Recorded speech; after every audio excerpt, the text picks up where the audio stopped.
Good evening. Welcome to Center Place, and welcome to the first episode of our new podcast, Let There Be Answers. Leandro and I are here, and one of the things we've found in the course of our Center Place lectures is that one of the fun parts is really the Q&A that we do at the end. And then not everyone is able to watch the lectures live, and so often there continue to be questions on the old videos that'll get put in the comments over the course of the next several years, and those don't always, get answered. And we thought, well, let's start collecting these, and especially we looked at the ones that people have posted in the last couple of weeks, and we assembled some of those. People also email in questions, and so we put those together, and we'll make this a kind of a fun continuation on off weeks. When we aren't able to present a new lecture, we'll have a podcast where we can have the dialogue continue and the Q&A here. As always, we appreciate it when you contribute in YouTube or in the other places on the channels. Our website is centerplace.ca because we do all of these, of course, without wanting to have any kind of paywalls or subscriptions or Patreon and that sort of thing. We just want to have open access to everyone. So thanks so much for all of the support that people have given.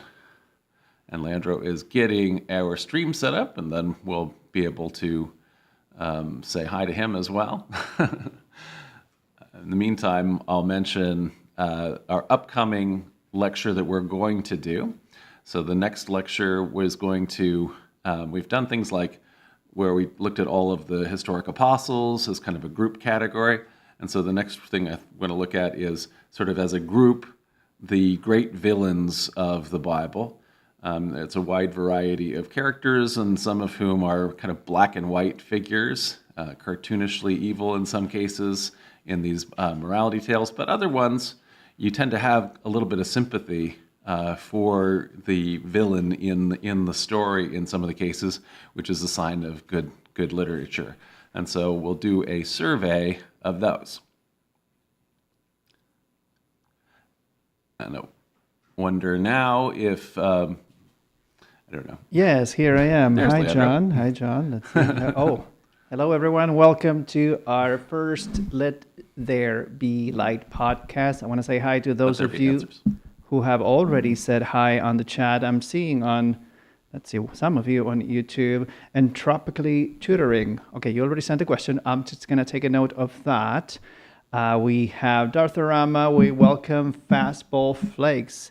Fastball Flakes that tonight is going to help me collect your questions. Thank you so much for your help, Fastball Flakes. Welcome, Gordon Hodgins. Welcome, Mark Long. And thank you so much for supporting our channel with your super chat. Welcome also to Todd Radmaker and to Stephen Field. And we have Jeannie Jacobson, Raymond Ortiz that I can see on Facebook. So welcome, everyone. And we are going to start going through the questions that we have collected on our channel. But do send us your questions today because I think we will have time to answer any questions that you send us in the chat. And let's see here. So one of the questions that I have, John, come from, let's see if I can say this, Nikolaos Sagelopoulos 8113. Like it. It's about a documentary hypothesis. If the P author is later than J and E, why did he not remove the text about sacrifices and Aaron and the golden calf, which were inconsistent with his account? Have there been later re-edits? Says Nicholas Sagelopoulos. Nicholas. So, Nicholas, that's an interesting question. So this is about we've had a series of lectures on the construction, the authorship of the Torah, the first 5 books of the Hebrew Bible, the Pentateuch, the books of Moses are sometimes called. And so it's very clear that these texts are written by multiple authors. And as Nicholas is saying here, the P author or the priestly author is one of the most distinctive voices. And even in English translation, you can almost always see the priestly author because they have some very tells. They always talk kind of the same way. And one of the major issues for this author is an emphasis on Aaron. And so it will often talk about Moses and Aaron, the high priest, is meant to be Moses' brother in the priestly version of the story. But as you kind of point out, okay, there are lots of other parts that are not written by the priestly author where Aaron does not come off well. So the golden calf story you mentioned. So Moses is up and away receiving the Ten Commandments, and Aaron immediately falls into, relapses into paganism and creates this idol. And so that is, this is actually like a horrible attack, essentially, in Scripture itself on the priestly author's ancestors, since the P author considers himself to be a descendant of Aaron, claims to be part of that lineage and clan, or at least is writing with their interests in mind, the interests of the Jerusalem high priestly caste. And so actually your point here, Nicholas, is that this is actually an argument in favor of a documentary hypothesis as opposed to a supplementary hypothesis. So like you're saying, if it's a supplementary hypothesis and there was this J&E text that says this horrible thing about Aaron, and then the priestly author just wrote additional texts and put it around that pre-existing J.E. story, why wouldn't they, when they had it in their hands, why wouldn't they delete those parts that they really hate, these parts that are an attack on their ancestor? And so maybe they felt that they couldn't delete them because it's just too important, this book, and so that's why they're simply writing their own sort of version of it, that they're trying to counteract it. But often what happens with texts like this, you would delete. And so the other that would be what required in a supplementary hypothesis, that the priestly author is allowing that to stand.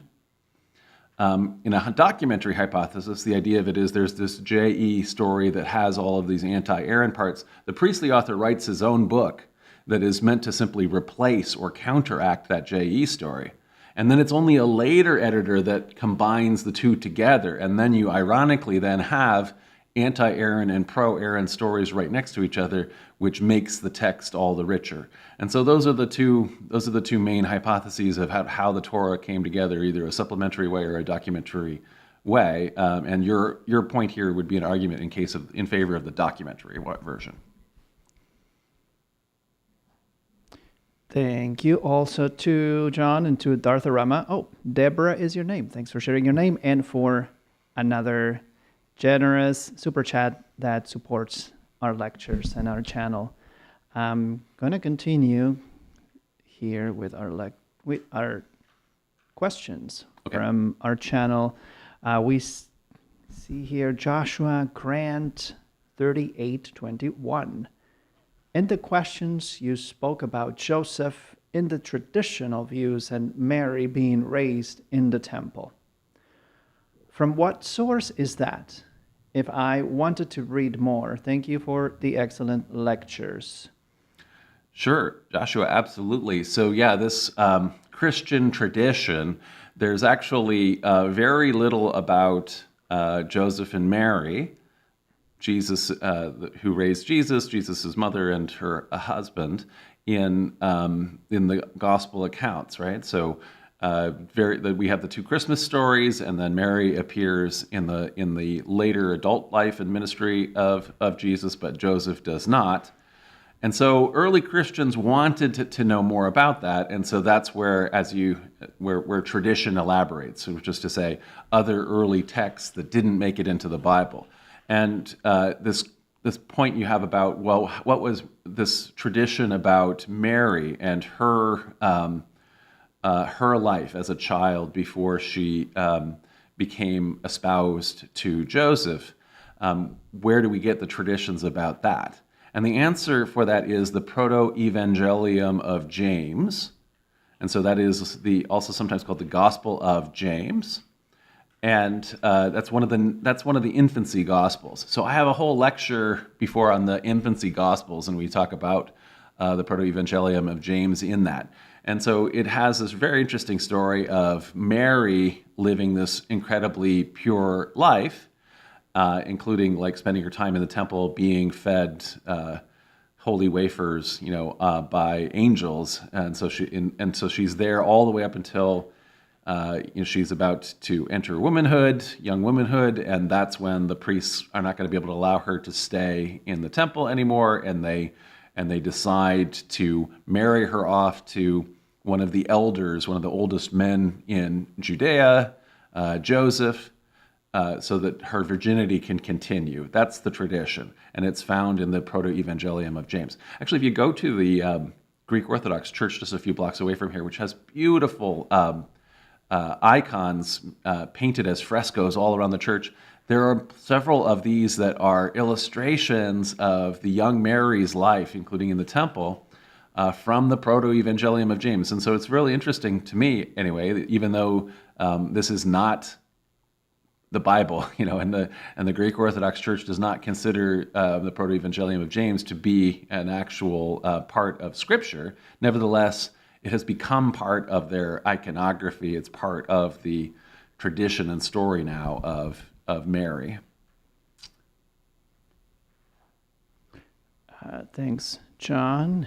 And I just want to remind everyone that if you want to send a question here in the chat on YouTube, especially, just do tag Center Place, just at Center, and so that we can see you, we can see your question. Otherwise, I might skip it. I'm going to acknowledge here Mike R. Thank you so much for those 2 very generous super chats in support of our channel. And also, I'll take that question. I'm going to add it to the queue.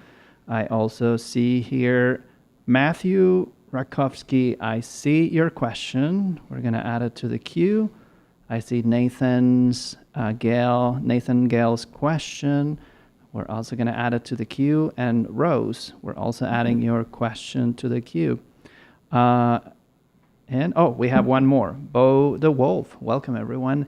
And yes, but do me a favor and just make sure that I don't miss your question. Let's tag at Center Place. And I see, Raymond, your question on Facebook. Okay, so we have Long Castle 4863 who asks, so the criteria of embarrassment doesn't suggest Jesus' last words, my God, why have you forsaken me? That's a question. Doesn't it suggest those last words? Are likely?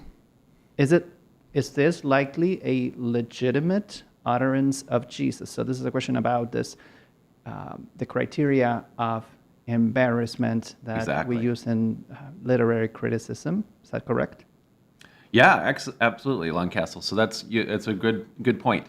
And so yes, as we've had in where we had the lectures, for example, which are the sayings of Jesus that are likely to be authentic, and what are the criteria for that?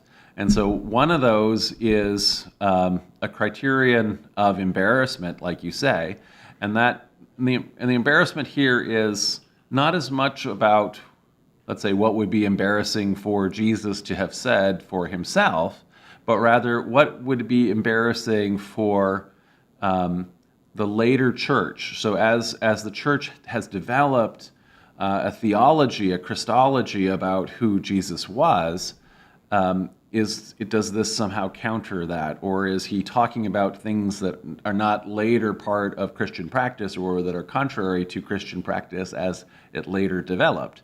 And so then that's where that would be an embarrassment to the later Christian church, and so therefore not something that would be as likely for a later Christian to just make up. And so that's how we would use it. In this particular case, though, that this probably doesn't get us to an authentic saying of Jesus. So you have like this is as Jesus' last words, as you say, my God, why have you forsaken me? This is the last words ascribed to Jesus in the Gospel of Mark, which is our earliest narrative gospel. And then the Gospel of Matthew, using Mark as a source, also continues that quotation. But interestingly, the Gospel of Luke, even though also has Mark as a source, the author of Luke feels quite free to change the quotation and has Jesus quote a different psalm. Essentially, what's happening here is, we've talked about this before as well, when the early gospel writers, let's say, did not have any memory or historical tradition about something that was said, they went back to their belief that Jesus lived according to Scripture, he died according to Scripture, and was raised again according to Scripture. And so to fill in any details, what would Jesus' last words have been? Well, if no one had been there, which our earliest traditions suggest that the disciples all scattered, and so no one was there to be at the cross to receive last words like this. If no one was there, the gospel writers felt free to say, well, since we know Jesus lived according to Scripture, we can look in the Scriptures and find out what he would have said. And so in this case, the author of Mark has found a quotation from the book of Psalms, I think the 22nd Psalm, and so has ascribed then that to Jesus. And so, like you say, this may not be how, as Christianity kind of is evolving fairly rapidly, this Mark's picture of Jesus is not as popular. And so it's one of the reasons why maybe the author of Luke even changes the quotation. And so what it points to, I think, is the fact that the Christology is changing. The author of Mark has a particular take that is not universally popular, which is one of the reasons why that gospel becomes less popular and is intentionally reworked by the authors of Matthew and Luke. Thanks, John. And so I just want to address one question. Rose, no, we're not only answering questions with super chats, but if you would like us to skip the line, we may want to consider answering your question first. We don't know how long we're going to be here. But yeah, we will try to address everyone's questions with or without super chats. But I will thank Dave Anderson for another generous super chat in support of our channel. And actually, one of the questions that came in with a super chat is from Mike R. Thank you again, Mike, for these two super chats. Mike says, scholars like James Tabor say that James, Paul, and the earliest Christians believed in a Greek hybrid / spiritual resurrection. So not the resurrected corpse interpretation, like the wounds and all that.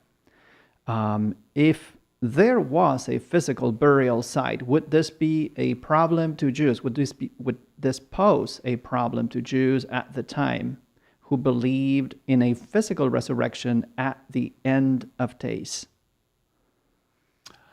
Yeah, Mike. So yeah, like you say, there are multiple different ways that that resurrection can be interpreted, and as you say, Paul for sure has a much more spiritualized, maybe let's say like you're calling about it, much more Greek influenced idea of spirit and the eternal than, let's say, the more fleshy Zoroastrian way. I don't know that. So you're asking if there was a physical burial site, would that be a problem? So there isn't a physical burial site. So once the idea of of tomb exists, it's meant to be an empty tomb.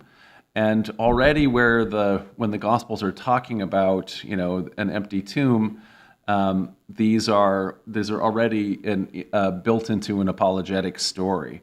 So Paul, for example, who's our earliest writer, isn't aware of stories of an empty tomb, or he doesn't, even though he's so focused on the risen Christ and on resurrection, that's such an important thing to him. He doesn't have a story of an empty tomb as part of his testimony. And once we have it, in where it is existing in, let's say, the Matthew's gospel, people asked, well, there's already now this story of a tomb that's developed in Mark. How is it possible that somebody who is just simply a poor person, a carpenter from Nazareth, how would he have a tomb? Only the richest people have tombs like this. And so then there's the story. Now, this character that didn't otherwise exist, it appears, Joseph of Arimathea. It's his tomb. How do we know that the disciples didn't just steal the body? Well, there were guards. There was a big rock. If there was a big rock, how did they get in there? So in other words, there's already an apologetic answers that have been created when people are questioning even a story of this tomb. So I don't think, though, that so there wasn't a physical site.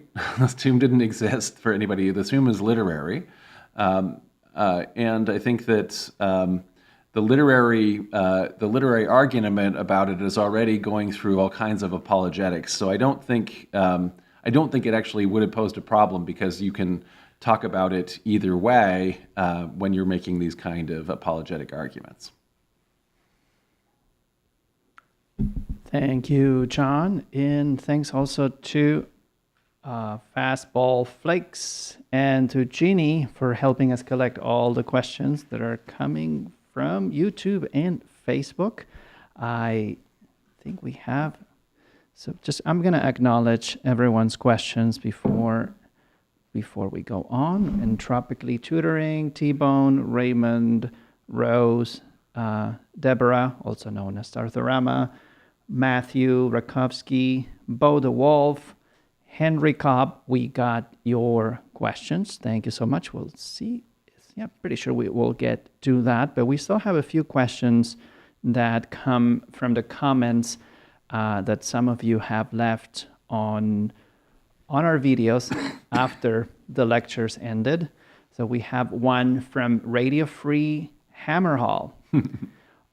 From what I have seen, it appears that the Gnostic Gospels primarily focus on cosmology and the knowledge of that being the source of salvation, and don't seem to say much at all in terms of moral teachings. Is that an accurate interpretation, or is that just what gets talked about most because that's where the divergence is? Is that clear? Yeah. No, I get it. Yeah, so that's a good point. So that would make a lot of sense that we are emphasizing this very interesting thing in the Gnostic Gospels, which is this highly elaborated creation mythology allegory that is talking about, that is kind of explaining the meaning of life by putting it into a cosmogony, a creation story with the one true spiritual God and all of the emanations, and how we have found ourselves in a flawed, material, mortal, impermanent world, and how do we get back to that true world? And so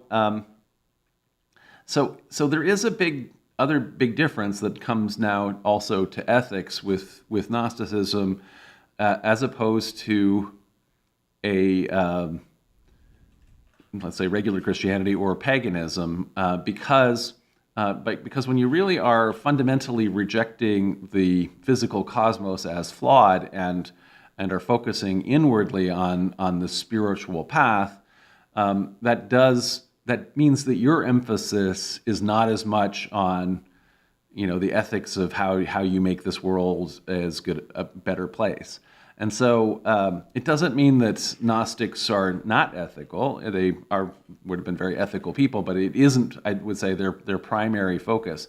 There would have been there would have been, very clear practices that would be pretty obvious that could become ethical, let's say. So, for example, just extreme asceticism, so wanting to not indulge in physical and bodily pleasures and all of those kinds of excesses.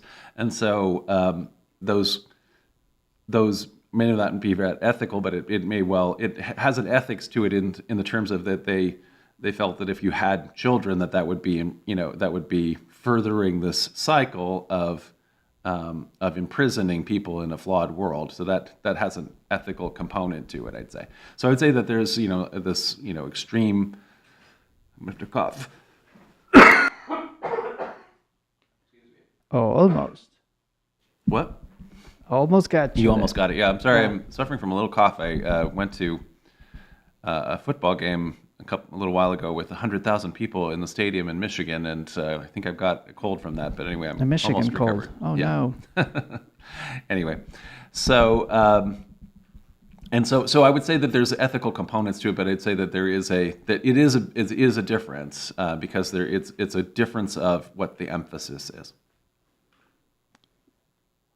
Thanks, John, and thank you to Daryl Scott and to Chef Kunz for your 2 generous super chats that came in with 2 questions. We'll get to those in a minute, but first, let's see what else I have here. I have Edo9 River asking who or what is Urim?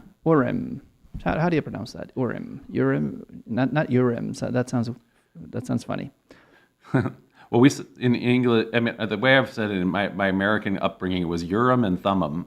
Okay, but so that is what not is how it's it? supposed What to be. Urim or and who is Thummim that? or whatever. So the question is, who or what is that? So the Urim and the Thummim are items in the Hebrew Old Testament. It was left untranslated in the King James Bible, and so that's why the words are known in old-timey Protestantism and in the United States and things. So Urim means lights, Thummim means truth. It means those things in a literal sense, but what it means in a descriptive sense in the Bible is that these are elements that are part of the breastplate that is worn by the high priest in Jerusalem. He has an ephod or a big ceremonial garb, and that includes this breastplate with these elements. And so what these actually are some kind of a component that is used for divination. So they want to ask God whether they should do this or that. And these 2 objects, which may be stones or something like that, they could use them essentially to get an answer to a yes or no question. So it's functionally like flipping a coin, heads or tails. So heads, yes, tails, no. The Urim and the Thummim are a way to have kind of a divine imprimatur on getting, divining of the future with the yes/no questions according to the First Temple period, according to the Old Testament, the Hebrew Bible. Thank you, John. Let me see what we got here. I'm just checking how we're doing in terms of likes. So we do have 42 thumbs, and so please, we ask you to please help us with a little thumb.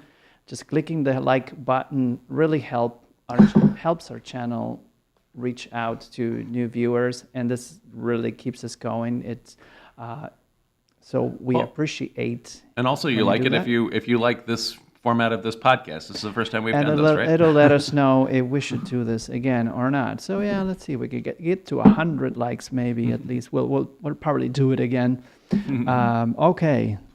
So thanks, and just remember to just make sure that you tag Center Place with your questions.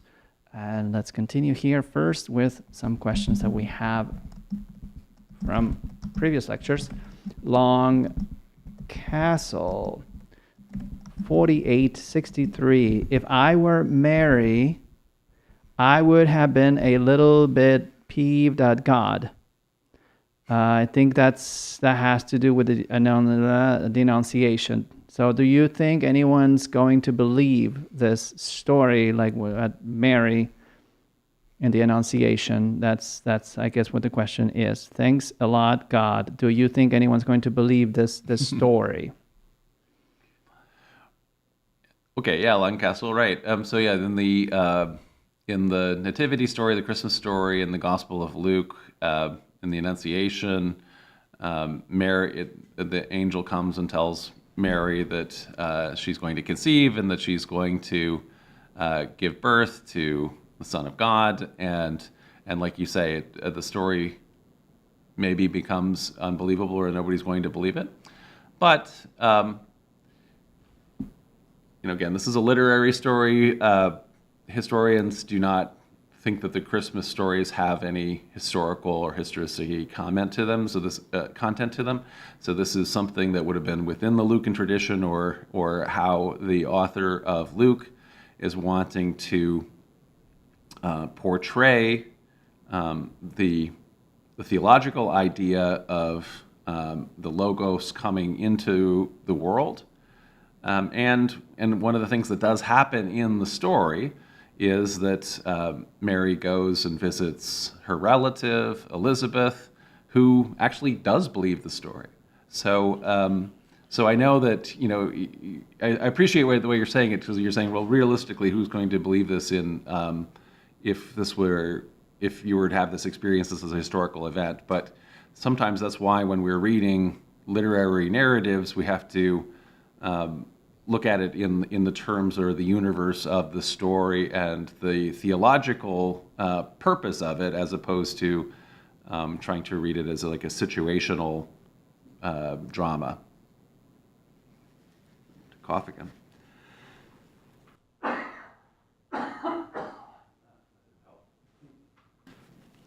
All right. And I have another question from Long Castle, if you don't mind, John. It's, okay. Is there a reason the Apostle John seems to always be the apostle depicted without a beard?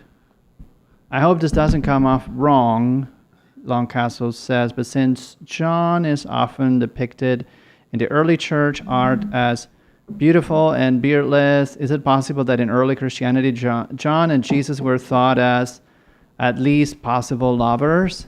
I guess in the sexual sense? Kind of like David and Jonathan have also been thought of to have been like a couple of not just friends but lovers by some interpreters. Yeah. So this is about artistic depiction, and so a lot of cases when we have an artistic depiction, we will be using long established artistic tropes. So for example, when we first start to get depictions of Jesus, it's only into the 3rd and especially the 4th centuries in the Roman world. And then Jesus is depicted in a couple ways when he is in his earthly ministry during walking around in the Gospels. In other words, before he's the risen Christ, he's usually beardless. He's dressed as, with kind of a toga, as like a philosopher, and he often has a staff or a wizard's wand, a magic wand, which he is then using to perform the different miracles. And so he's got the wand going, and the wand raises Lazarus from the dead, or the wand and healing blind people and that kind of a thing. And so it doesn't mean that we have even in the Gospels a magic wand, but what we have is an artistic way of depicting this kind of miraculous thing with a pre-existing idea that that's done with wands. In the same way, is a young divine man, so he doesn't have a beard in those kinds of depictions, but then when he's the risen Christ, now he's bearded, and so he's more like, has now become like Zeus, and so he's depicted that way. And so in this case, the representation that you're talking about is how the Apostle John, John the Beloved, is just always through art is depicted as beardless and is often depicted reclining against Jesus. So the text does talk about this as a disciple that Jesus loves, and that's why we call him John the Beloved. And the understanding is that he's a young disciple, and so that's why he would be beardless. The implication here is not that these are going to be lovers in a physical sense, because the idea of it is that they're all being celibate. So again, we've had in just the nonsense of the Da Vinci Code, where it's pretended that this depictions of the Apostle John is actually meant to be Mary Magdalene, and that Jesus and Mary Magdalene are lovers. No, they're being presented here as celibate, philosopher, religious people, but people who have this great love. And there is a tradition in the Greco-Roman world of the philosopher-student relationship that is, we might call it here platonic love, right? Platonic friendship. So. Thank you, John. And I just want to acknowledge before we continue that we got your questions to Anders and Lister. I'm not sure if I said that we got your question, Henry Cobb, about Corinthians, but we got it. Sonny James Dougherty Schreiner on Facebook, we got your question. Jeremy Brown, we got your question. G2 Kyle, we got your question. Ricky Palacios, we got your question. PP Test 1, we got you. And also to Aquarius Gate. And once again, a reminder to everyone to hit that like button. We're at 74. And thanks, James Ferguson, for that very generous super chat. I just see that coming in. And for sure, we got your question. Definitely. Oh, and we also got a big thank you to JH for another super chat. Thanks, everyone, for your support. So let's go back, John, to where I left you before. Okay. I think this is a related question from Narco Wake. Simply, I think this comes from in the Apostle John lecture, right?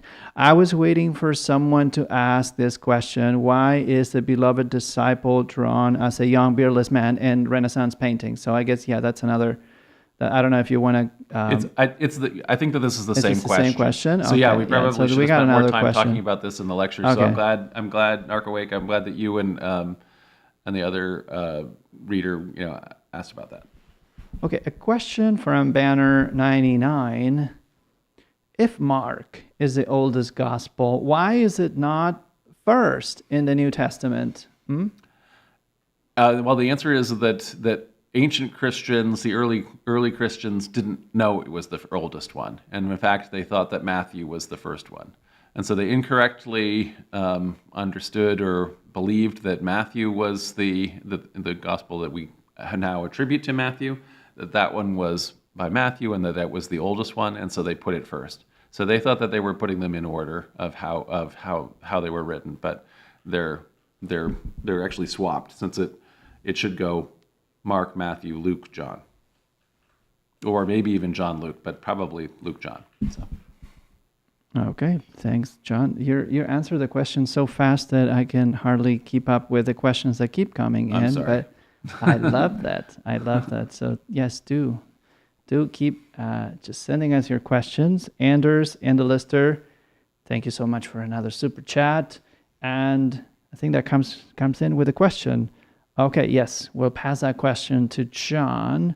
So I think, okay, we can start, John, with some live questions, but I just want to ask, okay, so that's all the questions that we were able to fish out of the old, old, not so old videos, just the questions that you sent in the last couple of days, the last week on our channel.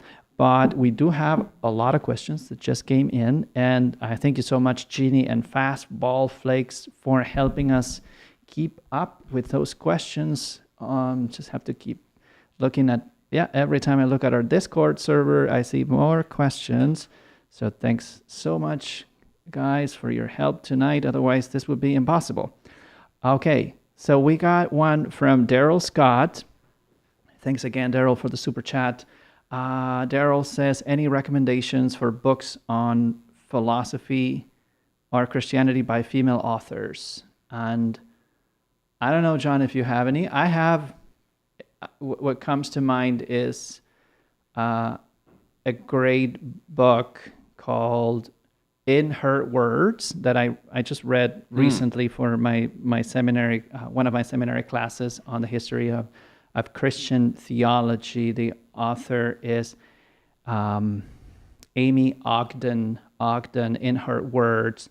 And this is a collection of female voices in theology from going all the way back to Perpetua in ancient Carthage, and all the way to modern times. But she dedicates one chapter to each one of them, and you can see which one you like the most. A lot of these are sometimes categorized as mystics, like Julian of Norwich,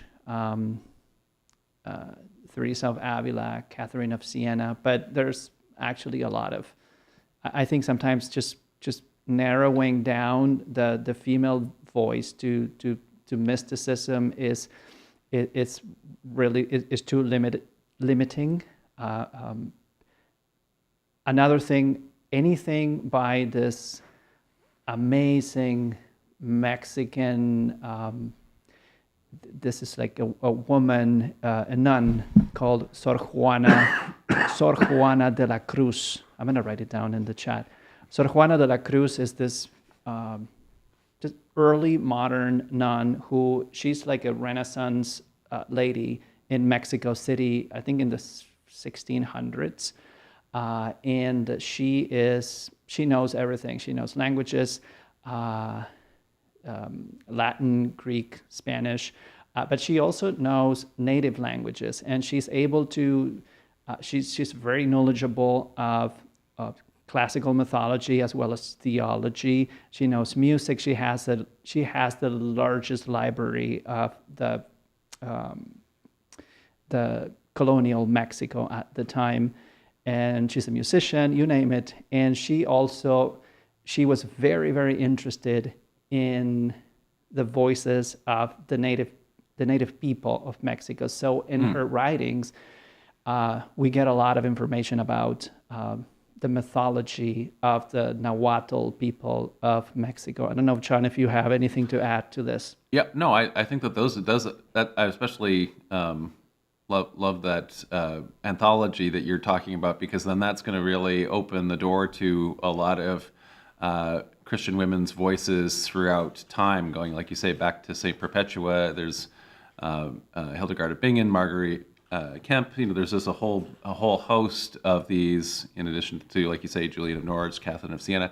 The nice thing, as bad as we think of the Middle Ages as being horribly sexist, and also that the church is having a male-only priesthood. Nevertheless, the role within the church of having women in religious orders, in a lot of cases, religious orders where the convent is almost just its own independent, autonomous body, which allowed for women to be able to write their own books and share their own voices more than often happened in classical antiquity. So when we go back and we're trying to find among, let's say, the Greek philosophers, major treatises by female philosophers, they're very few and far between, but we start to have important women thinkers whose writings we can find in the Middle Ages in Christendom. So, yeah. And we have another question that came in with a super chat by Jeff Koons. Thanks again. If the Gospels were written by urban, educated, Greek-speaking authors, how did we get so many agricultural related parables? Right. So that's one of the interesting components of the layers of the tradition that happen here in the first century. So, as you say, by the time we're getting to a full-on narrative gospels like Mark and Luke and Matthew and John, these are being written by Greek-speaking Christians in places potentially like Alexandria and Antioch and maybe Ephesus. So some places in Greek-speaking cities with existing Christian communities. But the parables have an earlier stratum in some of the cases we know from where we hypothesize from the Lost Sayings Gospel, and so it's possible that that a lot of these ones that have especially agricultural content, which are grouped in from the Q Sayings document, that these actually find their way to be closer to what the historical Jesus would have actually have said. So even though the historical Jesus would have been telling these in Aramaic, that they have been preserved in memory because they are part of an oral tradition, which is being translated into Greek, and people are telling them in Greek before then they're getting written down. And so probably the writings that do exist in some of these where they're talking more about very cosmopolitan urban settings, which do start to play into the Gospels, that those are more the strata of the evangelists themselves who's putting that there. But some of these, especially agricultural imagery, it would have been familiar to everybody, but that's an argument anyway for it having a deeper roots back into the tradition, which starts out very peasanty, very rural, and so on. Thank you. And I have another question that came in tonight with a super chat. Thank you so much, James Ferguson. And James asks, is there or should there be a Bible that is organized by the estimated date of being written? So estimated rate of composition of the text. Do we have any Bible that is like that? Or is there a Bible that is like that you know of? So I don't know that there is a Bible that is organized by the date that it's estimated that it's written. I think that's a good idea. That's an interesting project for someone to do, right? Yeah, absolutely. Yeah. There's a website called Early Christian Writings that I often go to that is organized by the estimated date range. But because it's I think a broadly inclusive in its source, Early Christian Writings, they use the broadest date range possible, and so the organization by date isn't necessarily, let's say, the best guess, and so some of them are a little out of order about exactly where they all should be. And yeah, I think that it would be nice to have. Nowadays, probably something that could be a web project like that, as opposed to a printed Bible. You could maybe do it as a printed Bible. New Testament is probably what you mean. In a New Testament like that. So no, I think that I don't know that there is one. I think it's a good idea. I think that there's a lot of texts that are early that I think are important that are left out of the Bible, and they're certainly they're important enough to me, both as a historian but also as a Christian pastor. I use those texts as well. So even though they're not formally part of the Bible, because they're early and have relevance then to how we understand the earliest Christianities. Thank you. And some of you are reminded me of Hildegard, of course, among the female voices. Yeah, and Hildegard, there is a chapter about Hildegard in that, in her words collection. But yeah, anything by Hildegard would. We had a lecture on Hildegard. We have a lecture on Hildegard, and I just want to make sure that you know that we got your questions, and I have a question from, I think I've already said, James Ferguson. We got your question. Oh, yeah, that's a question that John just answered. And we got a question from Donnie Lee Gringo in Brazil. So we also got Stephen Bishop, Jeff Turner, and Miguel Angel. We got all your questions. And we are at 93 likes. So, folks, just seven, and we'll do this again. Okay, I have another question that came in with a super chat. Thank you so much, JH, once again. In the New Testament, in places where it says some other texts exist, like Mark 1:41. I'm just going to look it up in a second. So like this passage of Mark, some other texts say, so with Jesus being indignant or compassionate, depending on which text. The English, the NIV, and the French BDS versions seem to be the other text to each other.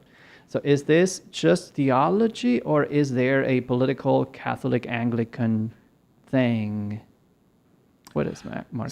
Yeah, well, so I don't know that it's a... So it can be a political thing. It can be an Anglican Catholic thing. In this case, so what's happening here is when you're saying there will be a note in your Bible, they'll translate it one way, and then they'll have a note, and then at the bottom will say other ancient manuscripts have an alternate reading. Oh, that's what you mean. Okay. Yeah, and so essentially we don't have the originals, and so you have to make an argument as to which of those two different readings you think is the one that is original.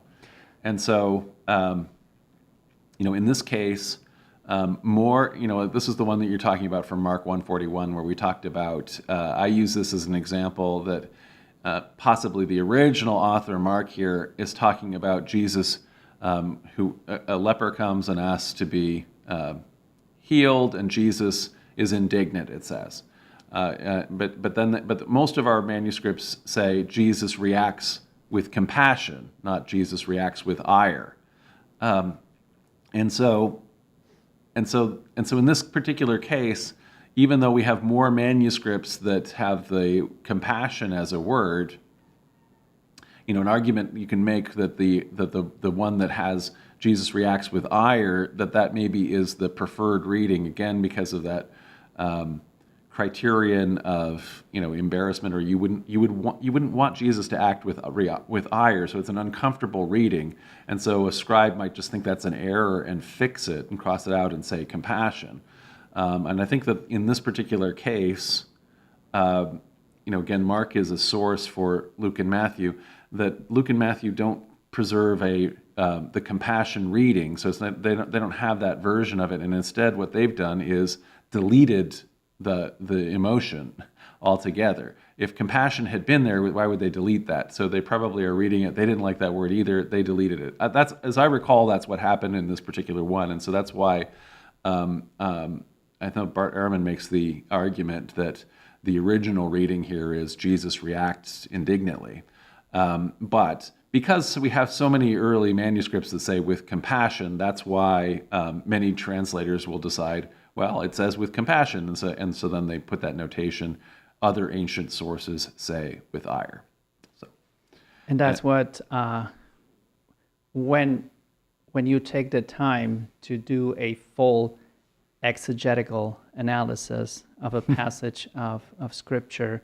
I mean, some people start comparing translations, but before you do that, if you want to be serious about your exegesis, you have to do textual criticism. Yeah. And just to make sure that you go to all the manuscripts, all the different, there are different manuscript traditions.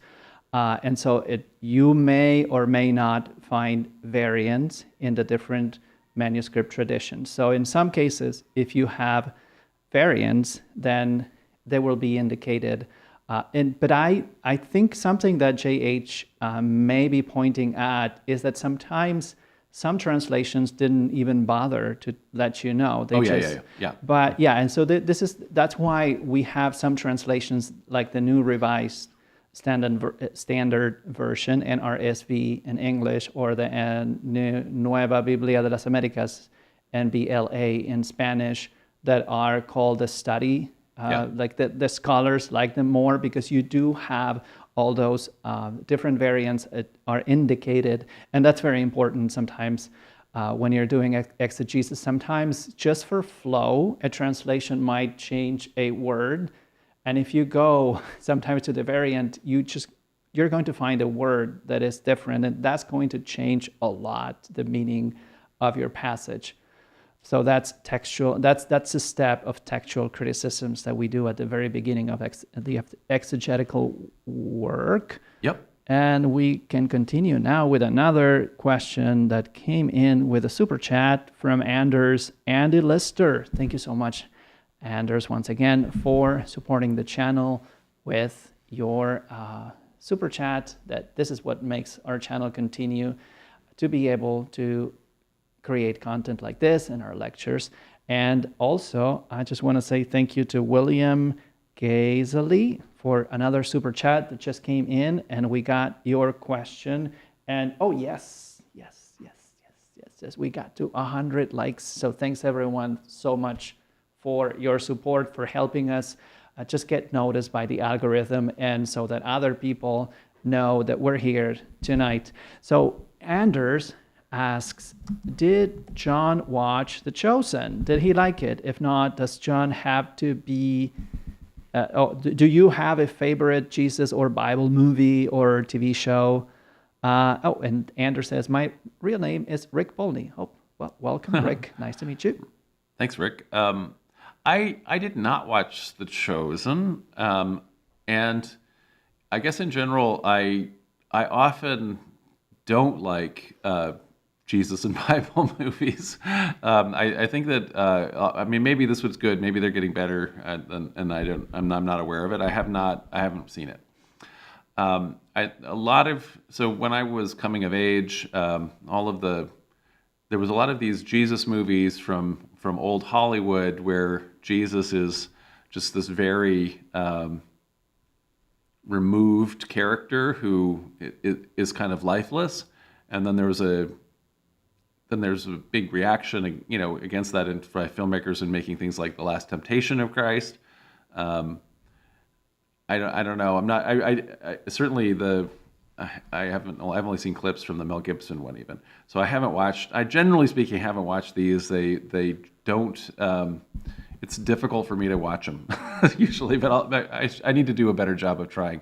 In terms of Bible movies, I mean, I do love from the old era of Hollywood. I've mentioned it before, the Ten Commandments. I still have that pretty well. All the lines from that memorized, and all of those actors are so great. So I guess that's my favorite one, but it's not as much of a Jesus. It's not a Jesus movie, of course. It's an Old Testament movie. Thanks, John. And let's just make sure that... Just double check the chat to make sure that we got all your questions. We have another super chat. Once again, thank you, William Gasly, for your super chat in support of our channel.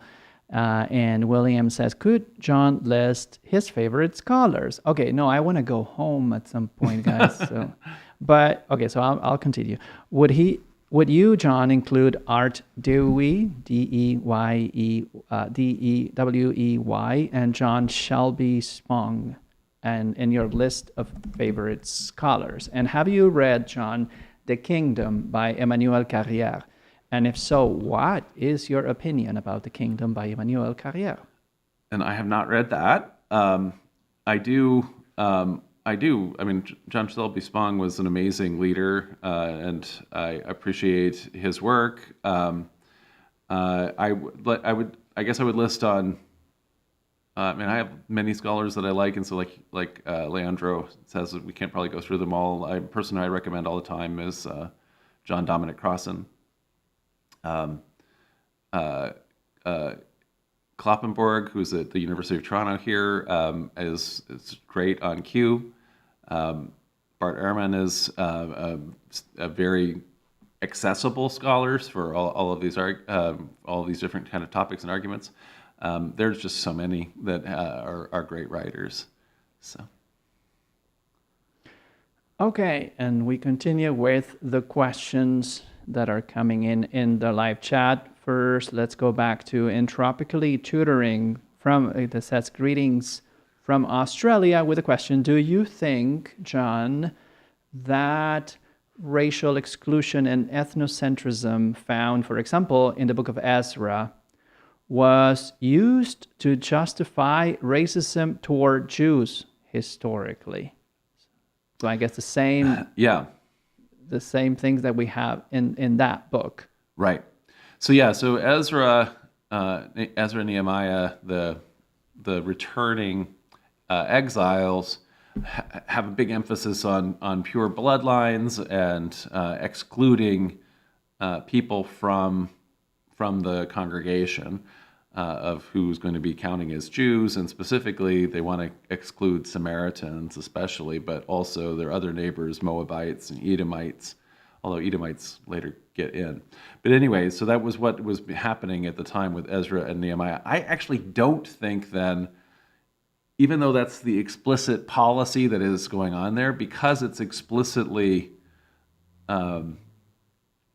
about Judaism and refining Judaism and keeping Judaism ethnocentrically, racially exclusionary, I don't think that it has been. So in terms of using text to justify racism against Jews, unfortunately, we have all of the texts in the Christian New Testament because the Gospels and other writings, especially the Gospels, though, are being written after Christianity and Judaism have gone into schism, as they've gone into schism, and they are no longer co-religionists. Christians are no longer considering themselves to be a sect of Judaism.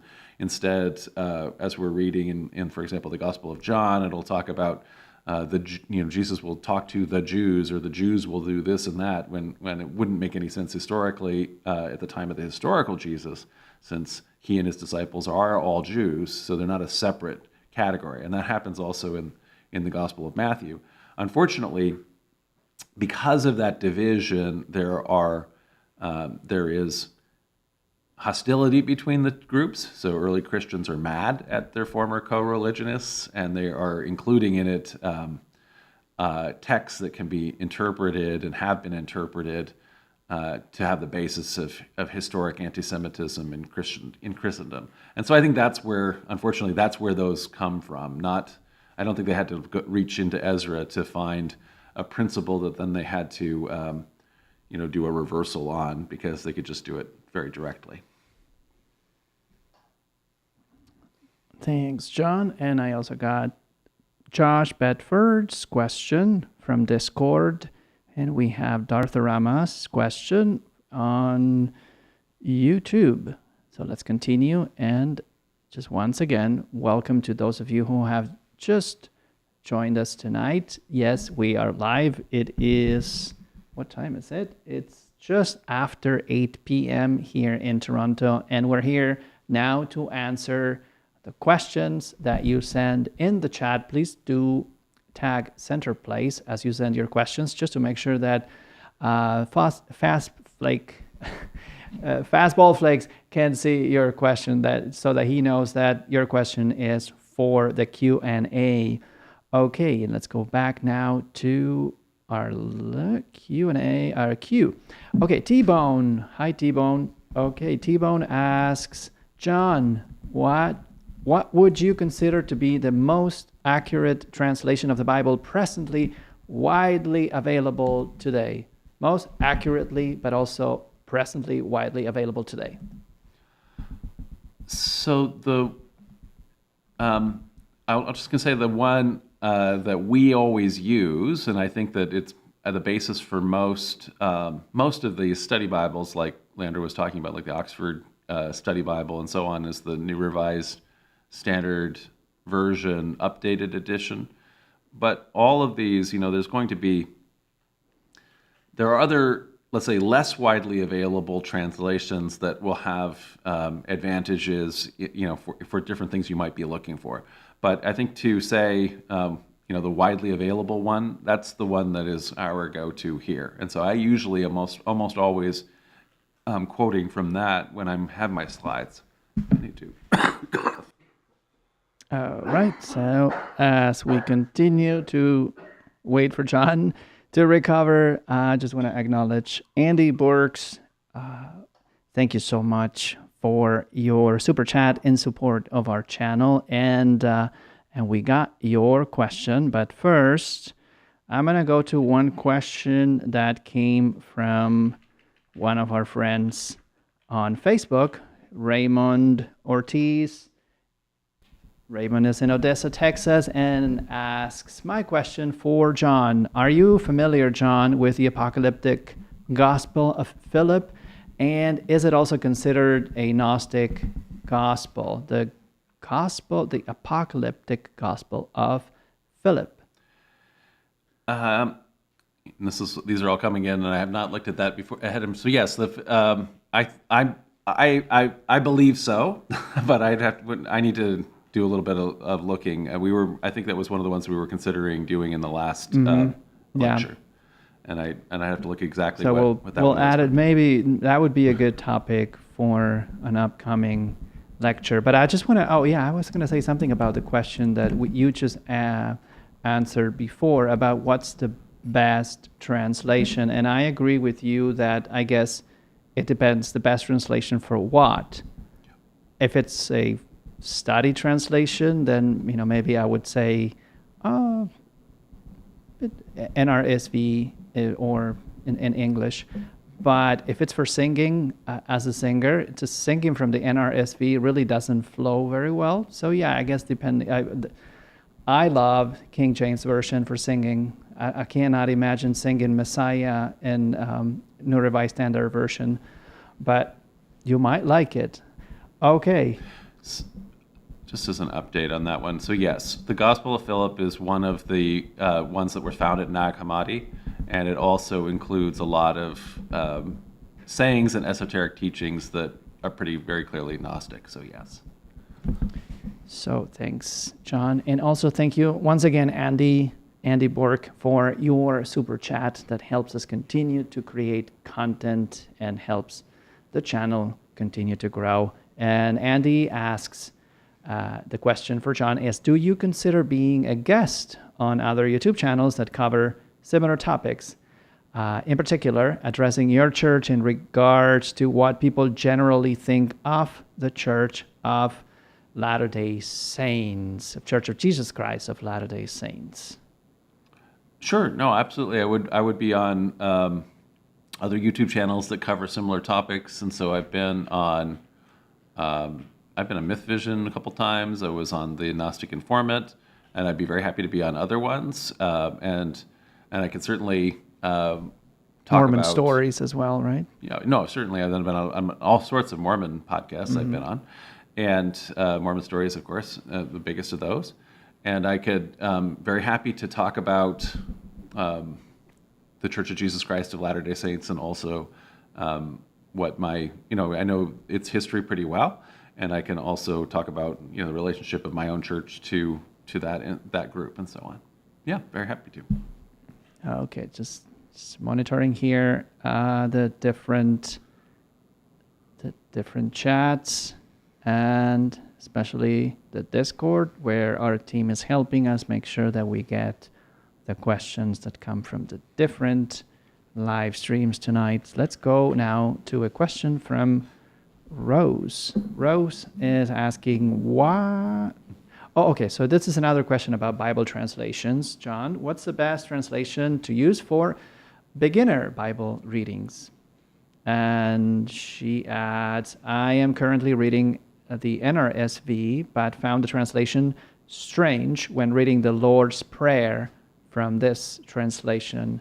So yeah, one of the things that happens whenever we're, so if we have some kind of a, let's say the Lord's Prayer might be one of the prayers that you have memorized, right? And you have it memorized then from an earlier version that is ultimately going to be based on, the Geneva Bible, the King James Bible specifically. And so as a result, when you get it in a newer translation, it isn't the familiar words. And so sometimes, this is why I was saying there are advantages to different translations. And so there are, for example, updated or modernized King James translations as well. And so some of the times you might want to go back to that for some of the ones that are really familiar. Like it's almost like quoting Shakespeare at that point when you are when you're saying words that are more archaic, but they're words that have resonance for you because you remember them. Nevertheless, what I would challenge you, Rose, to do is that you know those words kind of by heart because that's a way you've heard that prayer since childhood maybe. And yet now when you see it in this new unfamiliar way, that will also get you into the translation, so you're understanding that maybe what even some of the meanings of these words, because the words sometimes when we have something memorized are almost with us just by rote, right? And so this is helping us to recover meaning. And so this is why I'm very often will go back to a more archaic translation when we're reading scripture and it's meant to be like poetry, like we're quoting Shakespeare. But then when you want to also recover meaning and really explore that, then you want to maybe go to one of these ones like you're doing, the New Revised Standard Version.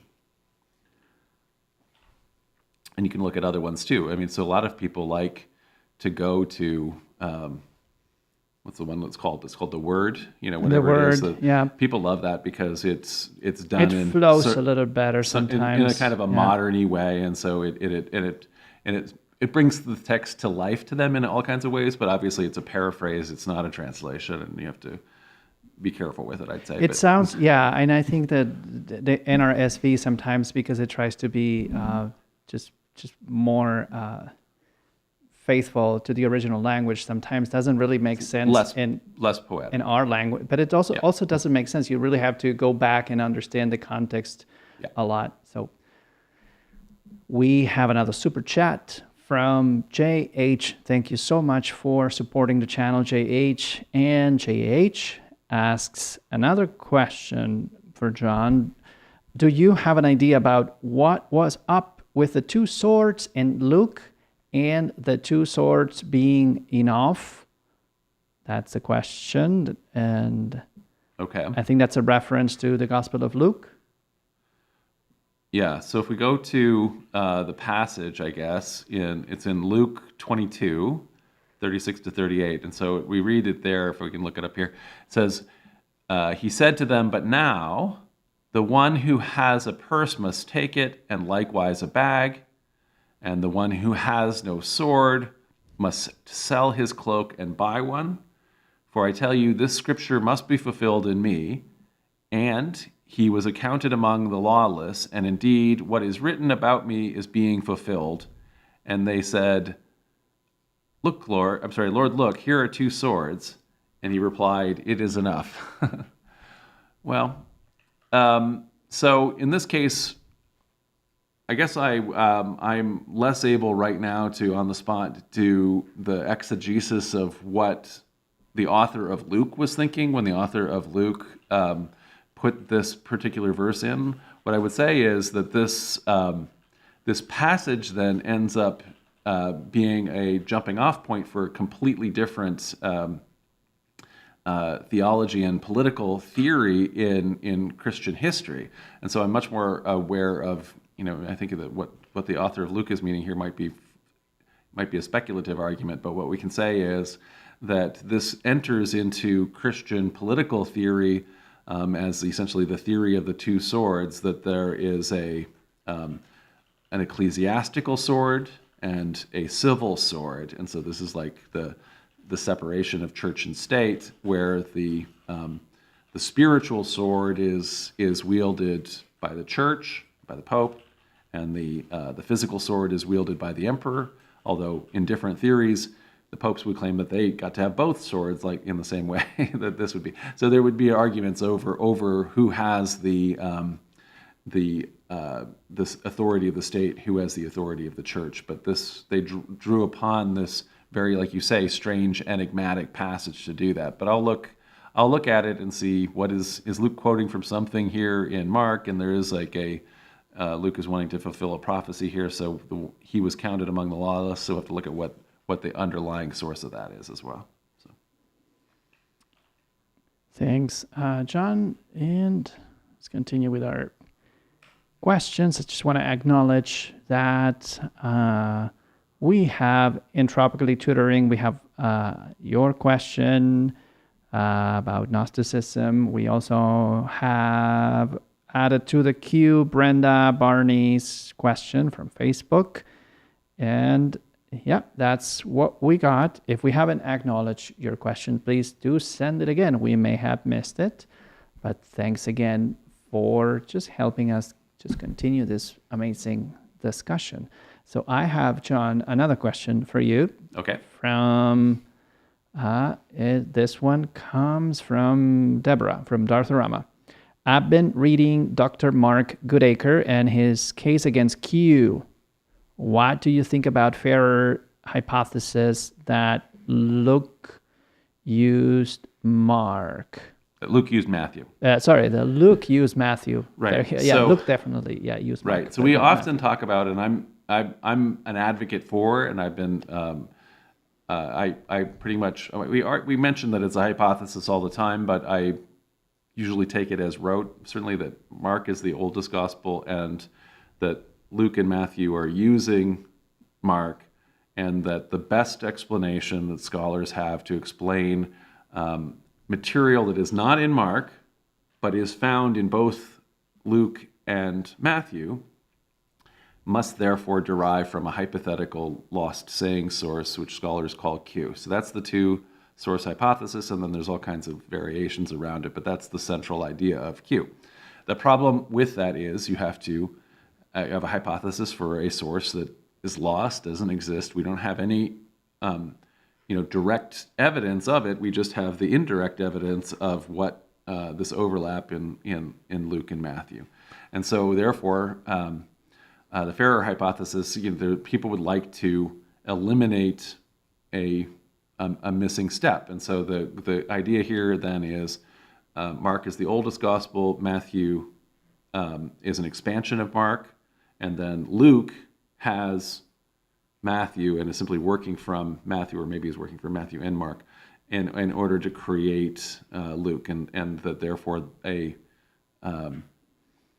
Q doesn't need to exist because Luke is directly dependent on Matthew. And so my feeling on that is that it causes more problems than it helps.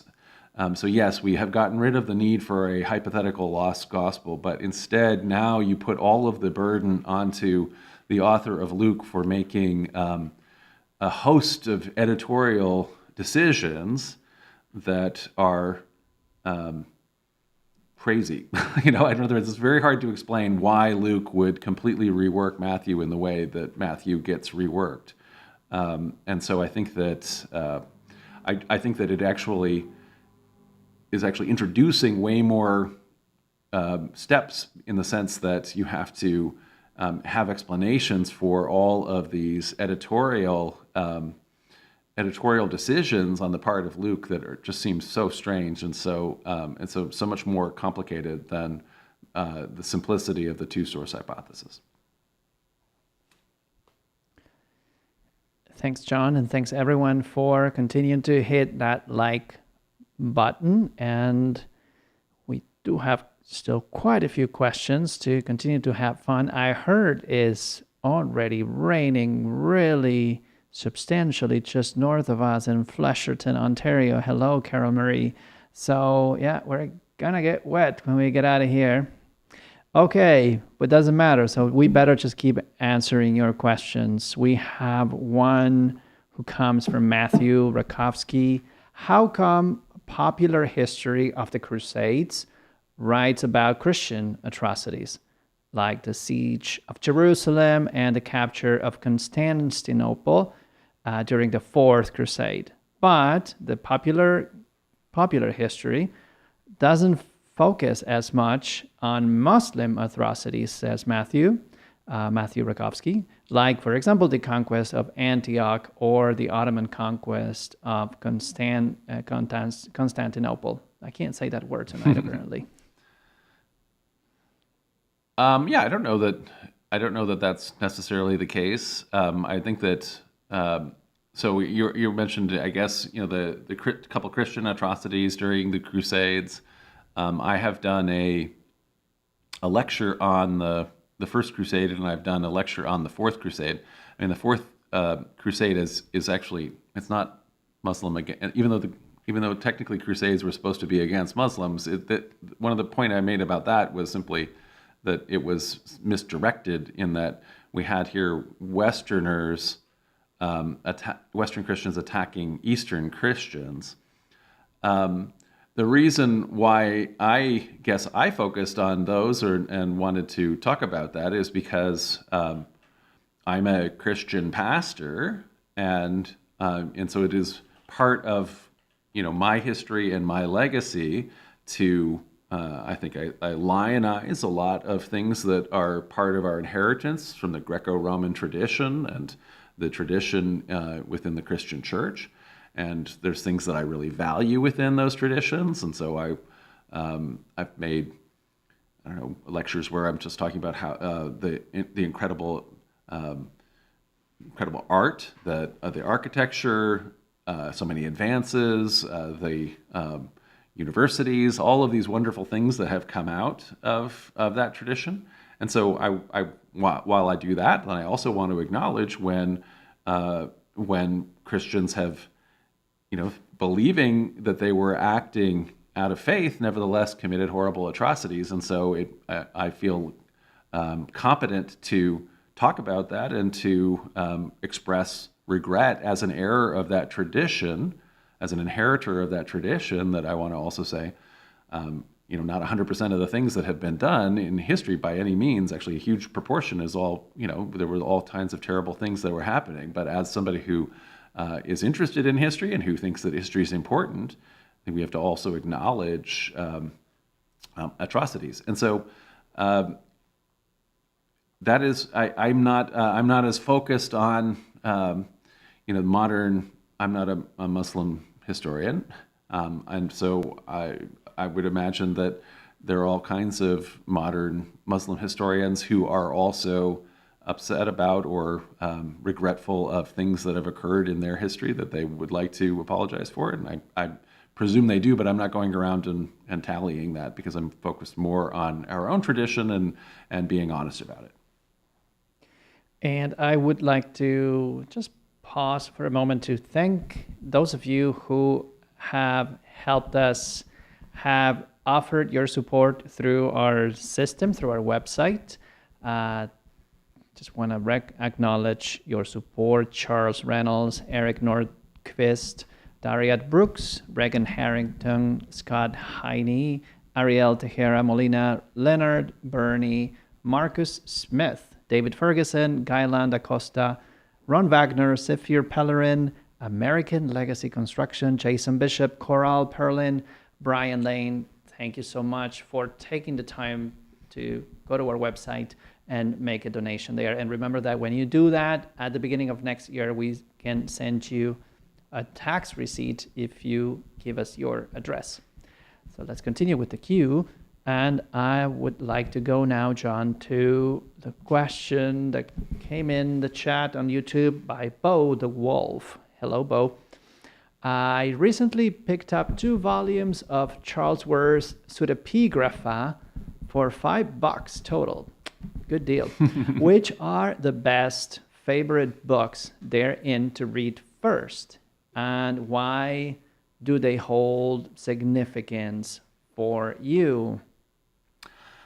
So I had access to that book from my public library when I was maybe 11, and so I found those, and they were just, it was remarkable to me that there were more Bible-like books or scripture-like books or books that were intertwined with especially the Torah, the Pentateuch, and I found that to be really interesting to find out about that. And so I I guess for me, the significance in a lot of cases of these was maybe that original fascination that I had as a teenager in reading them, and so then I especially loved when there was just these elaborate angelologies, these lists of what all the archangels' names were, and that kind of thing. And so I think I was especially therefore drawn to the different books of Enoch, and those are some of the most interesting and maybe more significant ones that are in there.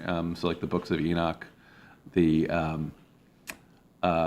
I was interested in the Jubilees and in its reorganization of history. I think that those are in there. One of the ones that we recently found in there, and we just did a lecture on, was the life of Adam and Eve, which I hadn't read, I don't think, when I was young, but I found very interesting more recently. So there's a whole host in those texts, and the nice thing about it is that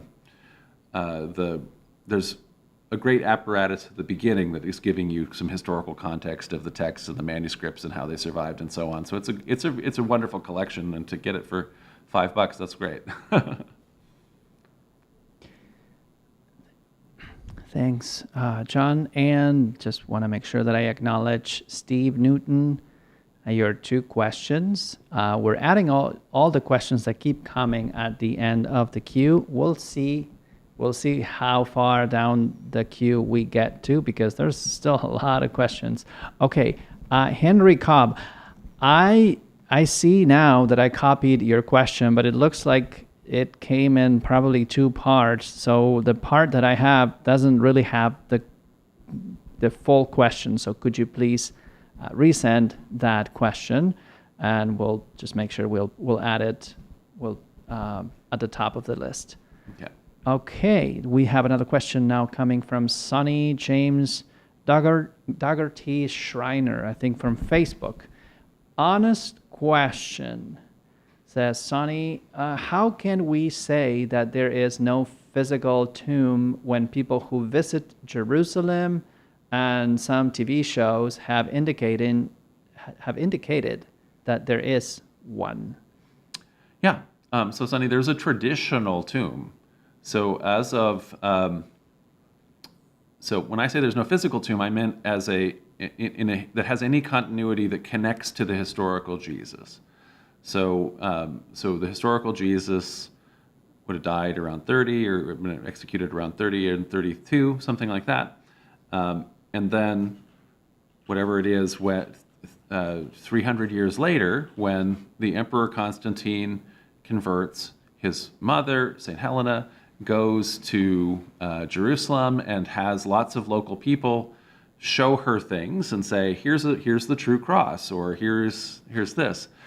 I can give you this true cross if you will give me this many hundreds of gold pieces or whatever. So that she is finding all these traditions, that some of which may have some kind of continuity, but they're only part of an oral tradition. That some of them could have been made up on the spot. They identified a place which is the traditional tomb site, and then that has been the traditional tomb site, the Church of the Holy Sepulchre. It has been that ever since then, so it has a tradition that's at least 1,700 years old, and so it's a sacred place. And so when you want to be experiencing that part of the gospel story, you can go when you're ever able to. And right now obviously it's been a mess to be anywhere near Jerusalem, but anyway, when you can go there, it's a wonderful sacred place. But it's a traditional place, not a historic tomb, because there's no continuity, or there's no provenance that is connecting the historical Jesus from the year 30 to whenever this tomb was identified for sure, maybe 300, not quite 300 years later. And so then it's been traditionally the tomb since then. More recently, in the Protestant Reformation, Protestants don't have control of this tomb, and so they like to identify other things as Jesus' tomb. I think most historians of the historical Jesus doubt that Jesus would have had a tomb at all, and that this is a literary idea that is part of the gospel tradition, and it's a traditional thing in terms of Christian geography, but it is not a historical thing. Right. Thanks, John. We have a question from GTU Coyote. And before I go to that question, I just want to thank Henry Cobb for another wonderful, generous super chat. And I see that you have resent your question. So thanks so much. We got it this time. Thanks, Henry. Okay. We have a question from GTU Coyote. Were the disciples teenagers? That's an interesting question because, like in German, we say Jungen, like the young ones. Oh, right? were the disciples teenagers? Yeah. I see. Well, I guess, yeah. I mean, I was about 18-year-olds are teenagers, so they're not cited as being teenagers. I think that the tradition is that that Jesus is about 30. There's they would be, the idea of it is that some of them are young men. Peter is described, as being married. So they're not, I wouldn't say that when we think of teenagers, I think we're talking about people who aren't established. And so I think that in this case, they're not portrayed as people who are juvenile and who are unestablished. So I would say that's not the image that's being conveyed, but you can maybe pick. I mean, they're not. No age is actually given, so you could picture them at different ages in your own reading of it. We have a question about Greek etymology. Yes. Yeah. One from Jeremy Brown. Jeremy says, "What are your thoughts, John, on the Greek word epiousios in the Lord's Prayer?" And so what are your thoughts on this word, epiousios, and its meaning and etymology? Right. So this is one of those fun words where we call, I think it's called a hypex legomenon, which is to say, this doesn't exist anywhere else. And so therefore, we don't know what it means. And so where it's translated, we're talking about the Lord's Prayer before, and the famous, let's say the famous way we say it, it's give us this day our daily bread. But the word here, epiousios, which we translate as daily, in that daily bread, it isn't the word daily. So that's a common way that's translated, but it could mean any other thing. So it could. So what does it mean? It literally means super essential. So it could mean like the what we need for our being. So give us our, and so it could mean a couple different things. What I tend to think of it myself as meaning is like, it be our essential bread. Give us what we need to live this day, live in the present. I tend to think of this part of the Lord's Prayer as describing this movement around Jesus as being a group that has given away all their material goods. They have given that to the poor. They are now like mendicant friars or mendicant monks who are living by the charity of the broader community, as they then are performing a spiritual role for that community.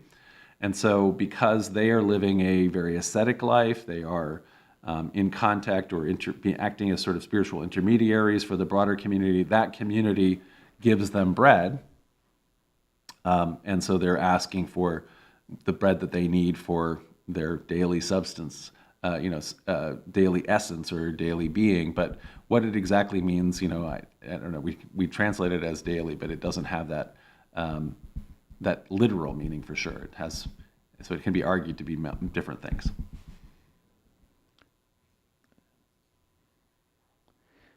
Thank you, John. And we have a question now from Ricky Palacios. I'm not sure I fully understand the question, but maybe, John, you will. With the synoptic gospels, can you explain what Luke, or Mark means in priority? So the Synoptic Gospels, which is Mark, Matthew, and Luke, are called synoptic because they can be seen together, read together, and that's because even in antiquity, people recognize there's a very significant overlap, and the modern academic discipline of literary criticism has shown that the relationship is actually one of literary dependence. So literary dependence means that the authors here are either copying off of each other, or they're all copying from a same lost source, or something is happening. So when you talk about the question of priority, and usually most people don't think of a Lucan priority. Priority means which one is prior, which one of them is first. And so a Lucan priority would be somebody was saying, well, Luke is the original gospel, and Mark and Matthew are copied off of them in some way. But the more common thing to say, and I don't think anybody has that hypothesis really, it would be an option to explain literary dependence. The most scholars accept a Markan priority, and what that means is that Mark is the first gospel to have been written, and then the authors of Luke and Matthew have a copy of Mark as they are writing their gospels. So that's what that would mean. Thanks, John. And I just want to let Graham Pong, Vineyard Worker, Laurel Zeri, welcome to our live Q&A. And we got your questions. Let's see if we get to them. If not, we're not gonna ditch them. We're gonna save them and we're gonna start with those at our episode 2 of Let There Be Answers. So we have an answer now. We have a question finally that Henry Cobb resent, and thanks again for your super chat, Henry. Henry says the list at 1 Corinthians 15 actually read as Jesus first spoke his ministry to Peter, etc. during his life.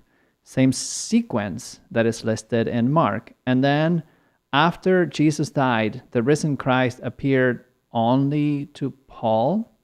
So this is like the reference to the list. Yeah. At 1 Corinthians 15. Yeah, Henry. So let's go to that because this is an important passage. So this is called by scholars the Kerygma. This is like an article of faith or a very brief encapsulation of what the Christian gospel is embedded in the letter to 1 Corinthians that Paul says that he received. In other words, this is the gospel as he understood it.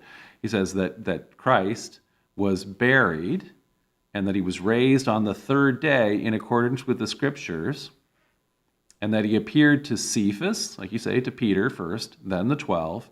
Then he appeared to more than 500 brothers and sisters at one time, most of whom are still alive, though some have died. Then he appeared to James, then to all the apostles, and last of all, he appeared to me. And so, but I guess I don't agree with your interpretation here that yes, Paul is the last one, but it's not that Jesus hasn't died and been raised only for Paul. We read at the beginning that he lived according to scriptures, and on the third day he was raised, and then he appeared to Cephas, then to the 12. So the death and resurrection are happening before any of these appearances. Is how I read this and how I understand it, and so yes, to Cephas, then the 12, then to 500 disciples, women and men, then James and all the rest of the apostles, and then to Paul. And so these are the visionary experiences that early Christians are having, in my view, of the risen Christ, and that it's only later, and this is earlier. So this is the earliest thing we have on this. Then it's only later that the author of Luke Acts creates the story of the road to Damascus story to try to explain Paul's experience. That's not coming directly from Paul, and often the author of Luke Acts doesn't have good information about these Pauline things, and so I'm actually usually pretty skeptical of stuff that is in Acts that is being explained. And as you say, the sequence is similar to that in how Mark works, although it's actually not in the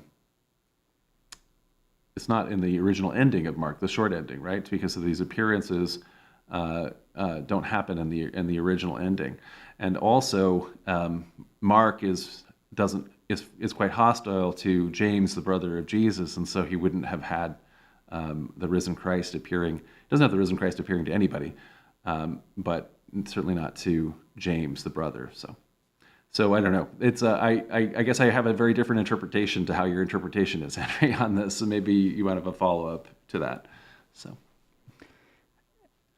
And I see Josh Bedford. I see your question. No, we still haven't made it. If you mean your question about where was it? I saw it, but the Mormon sects. We still haven't made it to that question. Well, hopefully we'll get to it. Okay, but first we have another question now from PP Test 1. PP Test asks, according to Matthew, Jesus couldn't perform many miracles in Nazareth because of unbelief. Are you, John, aware of similar accounts of possibly embarrassing failures by Jesus or his followers? Yeah, there's another. The one that comes to mind is the one that all the pigs run off the cliff. I love that one. You think that that's a failure? I think that that's sad for the pigs. That's sad for the farmers. Sad for the farmers, but obviously that's an example of the demons being more aware of who Jesus is than everybody else around, right? So the example often that happens in Mark's gospel is that these are all literary, right? And so the idea of it is that the author of Mark is trying to share with the reader, especially, a testimony that Jesus is the Messiah, and they want you to want to be screaming it out, since everybody around Jesus is not getting it often or not understanding it. And so when we'll see like supernatural figures like the demons in the possessed person that eventually take possession of the herd of pigs, they immediately recognize Jesus for who he is. But perhaps to illustrate this saying that Mark was aware of, that that a prophet is not respected in his own hometown, or maybe to explain, like you say, an embarrassing story that somebody had remembered. Could be an apologetic answer, or it could just simply be literary, where Mark and Matthew are saying here that you need to have, you yourself, the reader, we need to have faith so that we understand who Jesus is. And that in itself is already an apologetic explanation for, let's say, contemporary Christians who are hoping to have faith healings, in the end of the first century when Mark and Matthew are being written, but it doesn't always happen. And so this is also an apologetic answer for why healings sometimes don't happen or sometimes don't work. And what about that scene where Jesus heals a blind person and then they first see weird things when they first open their eyes? Like they see a person, but the person looks like a tree or something. Yeah, so maybe that's the thing where it's strange. There's another story too where the disciples, I think, tried to go heal and they can't. And then there's another story where other people who aren't Christ's disciples are able to be healing people in Christ's name, and the disciples are mad about it. So there's a bunch of these kind of things. Oh, someone is asking who I am. I'm Leandro. Hello. Okay, then we have another question that came in with another super chat. Thank you so much, James Sweeney, for your donation. Oh, all the way from Australia. Welcome. Happy Wednesday.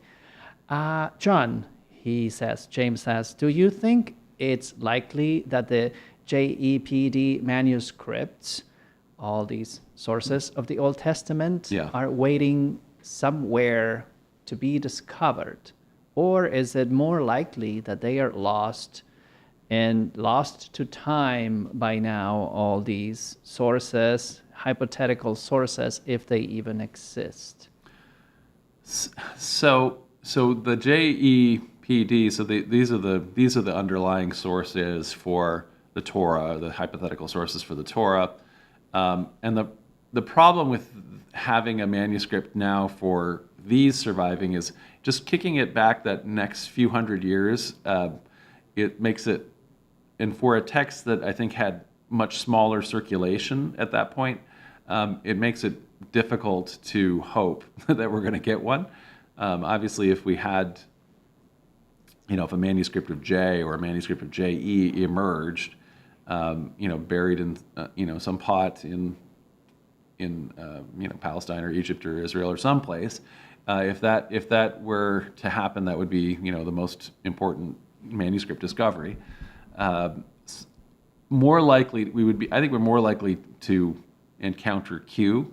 I think that could possibly be found, but again, that's still a long shot at this point. So, I mean, we are finding some, and we do find some, and that would be, I feel like Q would be more likely to be found than J, but it would be more important, frankly, to find J.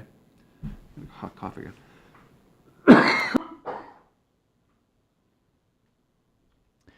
All right. Thanks, John. And I have a question now from Aquarius Gate. So this is a question. Re-enable your microphone, John. Aquarius says, am I really a Christian if I believe more in Jesus writing nothing than in the Gospels written about him and his life? Right. Well, Jesus didn't write anything, so you're right on that one. Yeah. And there are all kinds of different ways to understand Christian. When you're saying you're believing more in Jesus writing nothing, that almost sounded to me, like more of a mystic Christian, when the mystic tradition is really, completely legitimate tradition within Christianity. And again, when we're talking about, it's like believing in the gospel. So within the religious context, the gospels are giving a theological message, and so a lot of people interpret believing in the gospels as if you mean believing that they're history books and you have to understand them to have happened historically, and that's false proposition. Instead, I think we explore them as a historian in lectures like this. When you're using them religiously, I think it's more important to be considered their theological meaning than trying to make them something they're not, make them a history book. All right. And let's go to the next question that comes from Leon Donnelly Gringo in Brazil. Hi, Leon. So Leon says, how much, percentage-wise, of the Gospel's actions and words of Jesus might be actual history, not just literary inclusions from the evangelists, right? The anonymous authors who wrote these stories, percentage-wise, that would be difficult to answer. To say the least. You can, Daniele, or anyway, Gringo. We can. You can make arguments along a spectrum, and so there's a long study called A Marginal Jew that has 5 volumes that try to make an argument that a maximalist argument for the most components of all the Gospels to be historical as possible.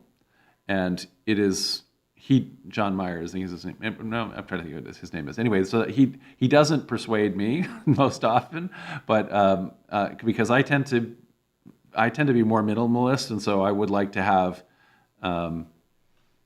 lots more multiple attestation. I would like, unfortunately, I tend to think that there was very little information that was remembered and conveyed, and that early Christians were much more willing to look at the scriptures and seemingly and add narratives in order to make their theological points by using the Hebrew Bible as a model. And so I guess I would argue that a much smaller percentage of the activities are historical than most Christians would imagine. I think that there is a big case for a lot of the sayings of Jesus to maybe date all the way back to the historical Jesus or be transmitted in some form from the historical Jesus, but a huge percentage, especially once you get into the Gospel of John, almost all of it are not actual history. Okay, we have a question from Stephen Bishop. It's a question about Melchizedek. So Stephen says, if Melchizedek tithed, if Abraham offered tithes to Melchizedek, so who is this character of the Old Testament, and was he Jewish? Yeah. So the book of Genesis is a creation story, and it's all mythic history that is happening before the creation of the Jewish nation, according to, again, its kind of mythic creation story. And so, technically, Israel is the name of the father of the 12 tribes. So Jacob, his other name is Israel, and one of his sons is named Judah. And so really, the word Jewish, anyway, relates to being a descendant from the tribe of Judah and the other associated smaller tribes that are, not part of the lost 10 tribes as the exiles came back, the Judeans. And so that's a kind of a technical way of saying, therefore it's impossible then for Abraham to be Jewish, because Abraham is an ancestor, mythic ancestor of this later people, although again, he's imagined after First Temple Judaism exists, the stories come to be. So anyway, in that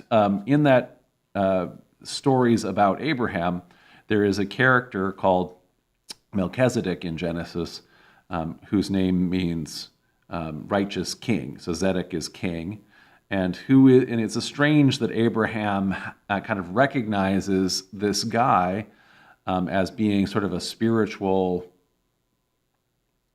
somebody who's a king and in spiritual, and something that he's recognizing his religious significance. It doesn't seem to fit into the story as we would later understand it. And so therefore, lots of the pseudepigraphic texts and traditions would like to identify Melchizedek as being, let's say, one of the ancestors of Abraham, and maybe even, for example, Noah. All these ancestors are long-lived. So maybe Noah's son, Shem, Melchizedek is another name for that, and so he is this ancestor. So that's just a later traditional way of trying to understand it. Melchizedek also has a mention in the Psalms. So there's a psalm that's saying that you are a king after the order, or a priest after the order of Melchizedek. And so one of the possibilities is that this is the name of the kind of priestly order that the kings of Jerusalem are inducted into. So as part of the coronation or the anointing ceremony, they're called, they're anointed priests after the order of Melchizedek. And so it could be just therefore a literary myth that is written because of a ritual that's occurring in First Temple Kingdom of Judea, the kings of Jerusalem. And then because of that name existing in Genesis and in the Psalms, the author of the Epistle to Hebrews in the New Testament creates kind of a long Christian reinterpretation of Melchizedek and priesthood, and determines that Jesus is now the risen Christ is now the one priest of Christians. So that's a long way of saying we can't really tell, but those are some of the possibilities, So it is a enigmatic figure in the Abraham stories in Genesis that has this additional reference in the Psalms that is interesting in any case. Thank you, John. And I just want to acknowledge that we received another question from Mary Magnuson and from Michael Luz from Sao Paulo in Brazil. We'll see if we get to those. I also want to say thanks again to James Sweeney for another super chat. Thank you so much for helping the channel continue to produce content like this and the lectures that we do every Tuesday. Almost every Tuesday, whenever we have a chance. James asks this time, do apocalypses like Revelation have a relationship with works like the Sibylline Oracles, other than a relationship of genre? Did their communities, the communities that wrote the Revelation and the communities that wrote the Sibylline Oracles, did they intermingle? Were they both simply within the same cultural zeitgeist? Yes, they do. So the Sibylline Oracles are they're a strange kind of book. The Sibylline Oracles that we have, we were just talking about the books of Old Testament pseudepigrapha, and it's weird that the book of Sibylline Oracles is one of the books that we find in that. So why is this? Numbered essentially among Judeo-Christian apocalyptic literature. And the answer is that the Sibylline Oracles manuscript that we have is not to be confused with the original Sibylline Oracles that were the documents that were sacred to the ancient pagan Romans from the Sibyls that are predicting kind of the future, or that are used as part of divination in ancient Roman religion. These are a later document that are a Judeo-Christian apocalypse, and so to your point, yes, the Sibylline Oracles that we have them are apocalyptic literature that is coming out of that kind of Jewish and Christian apocalyptic communities, and so this is just simply something that is a kind of literature that in the Second Temple period becomes extremely popular in Judaism, and it's also the part of Judaism that Christianity emerges out of. So the Book of Daniel is another very well-known apocalypse, which is written in the first century BCE as opposed to the first century CE, like the Book of Revelation. But it's part, it's only not that much older, but it is part of that same genre and zeitgeist, and those same kind of apocalyptic communities are interested in, and indeed, Revelation is updating Daniel and is based in a lot of ways, in part, on Daniel.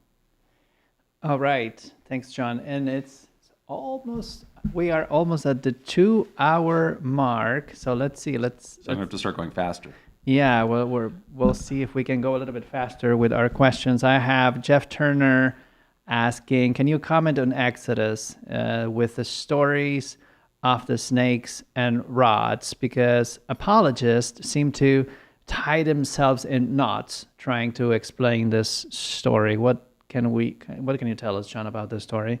Yeah, so in the Exodus,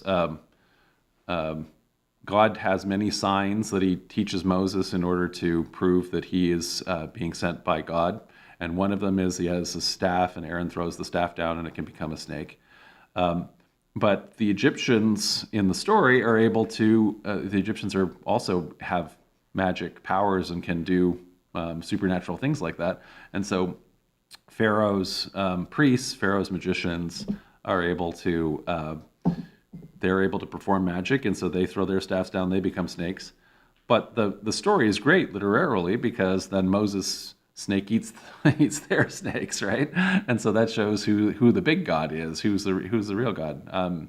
I don't know. I mean, it's a literary story. I don't know and it's showing theologically that even though they're priests with the ancient religion of Egypt, that it isn't as powerful. It's not the true God the way our religion is what I think the author of Exodus is saying.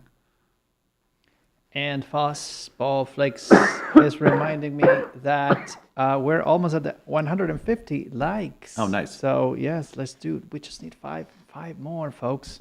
So thank you so much for helping us get noticed by the YouTube algorithm.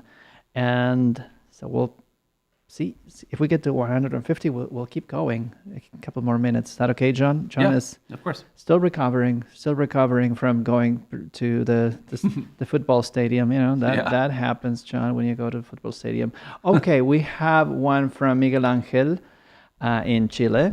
Yeah. How were the Gospels originally meant to be used?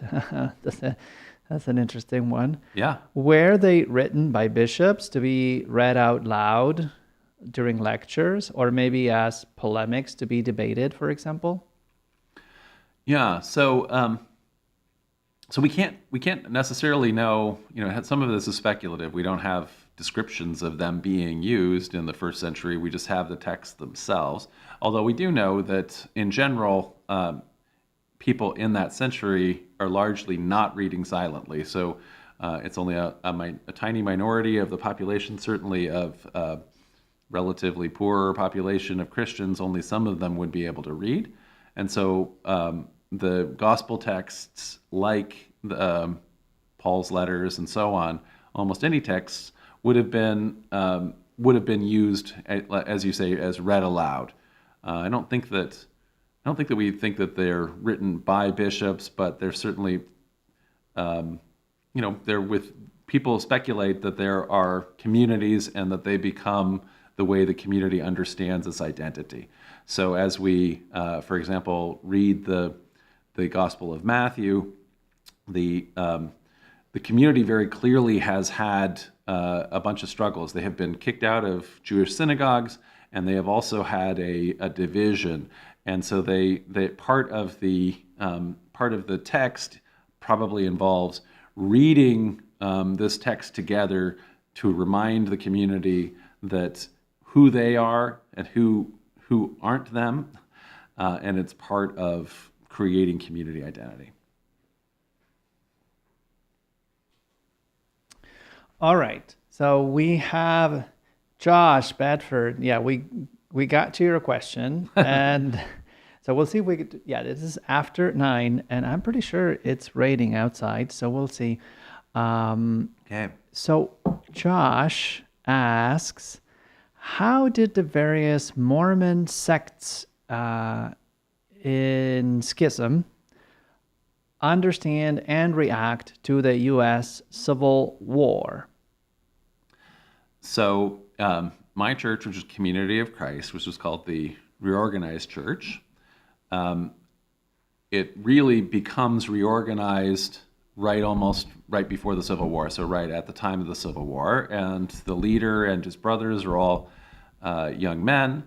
They're Northerners, so they are.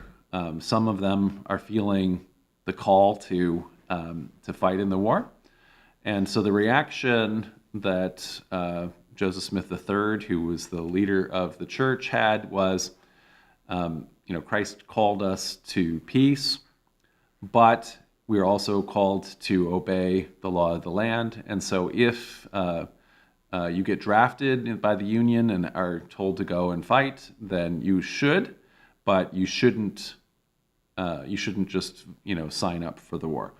And so that was the reaction for the Civil War, particularly in my church.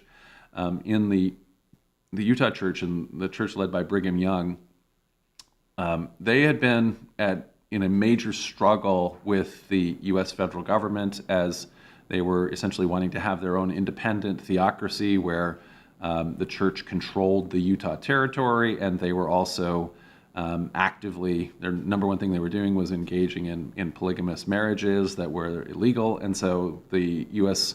government had sent troops out to try to end church theocracy and to end the practice of Mormon polygamy immediately prior to the Civil War. And so Brigham Young was very antagonistic to the United States, and especially the Union. And so he definitely saw the Civil War as the end of the world. So the apocalypse had come, he more or less says, and he's rooting for the North and the South to destroy each other, so that the U.S. will be utterly destroyed, and Mormons will win, and the end of the world will come, and that kind of thing. In terms of most of the other sects at the time were in disarray, so the other leaders had largely died, like James Strang, and so there isn't an active response that I can say about them. But those are the big two different divergent reactions to the Civil War. And you mentioned the issue of obedience to the law of the land, but how about the issue of race that was just around the Civil War? Because we have in Community of Christ, like the Doctrine and Covenants. That's right. 116.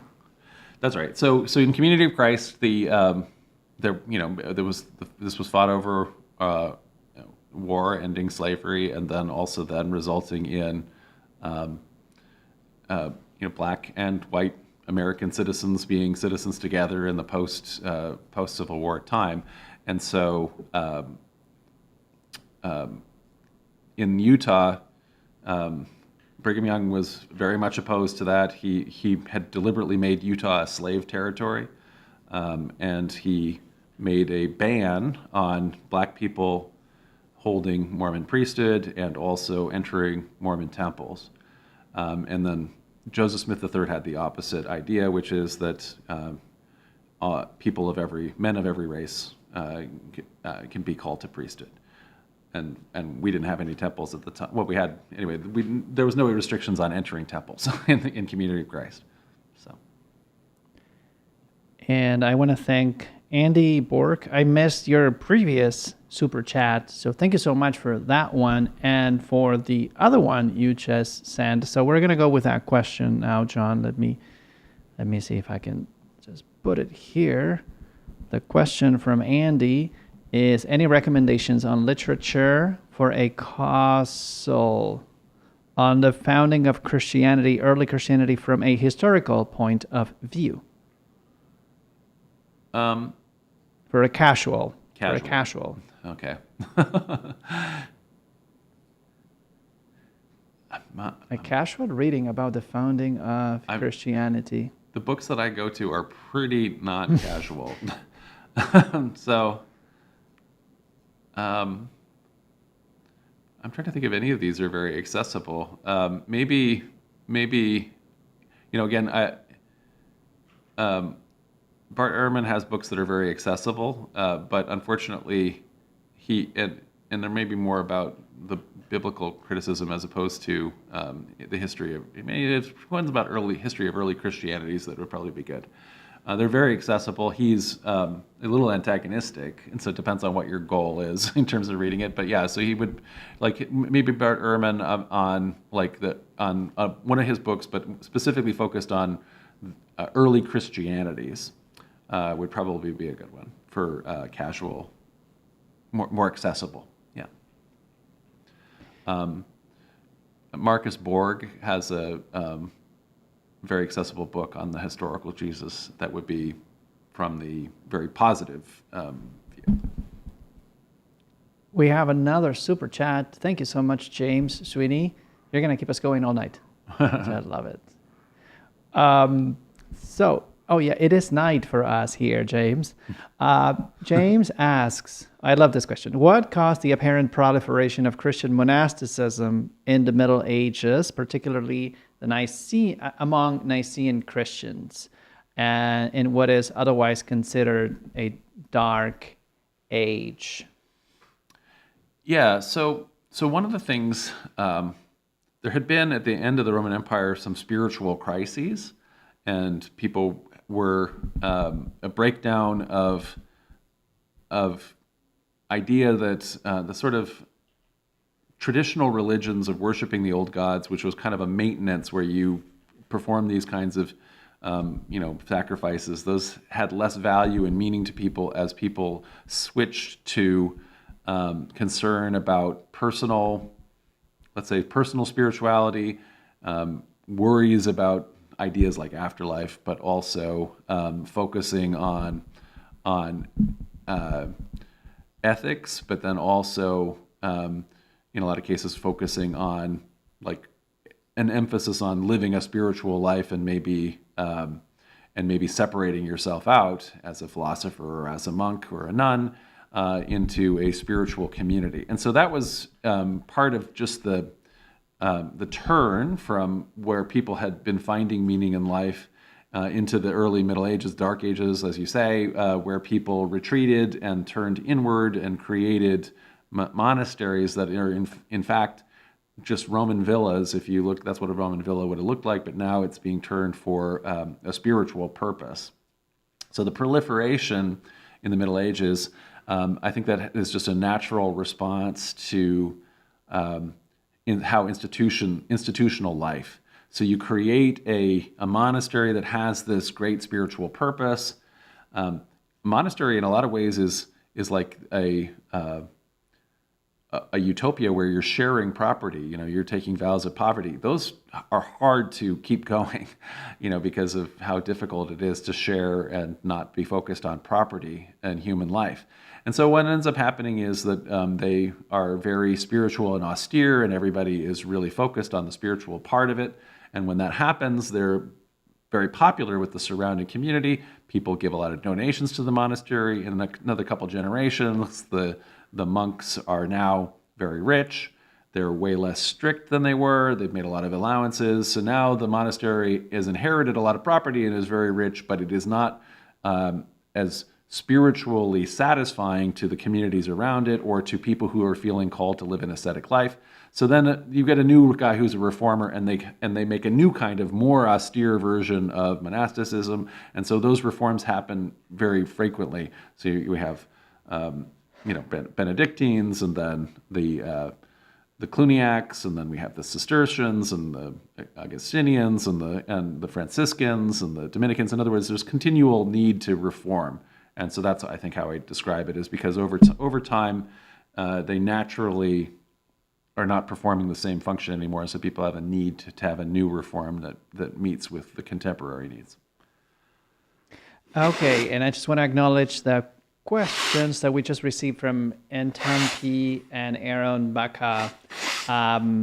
We are not gonna get to all the questions, and we still have like 20 questions in the queue. But I'm just gonna pick a question that I really like to close this session tonight, and then we'll add all the questions that we didn't answer tonight to the queue for our next Let There Be Answers.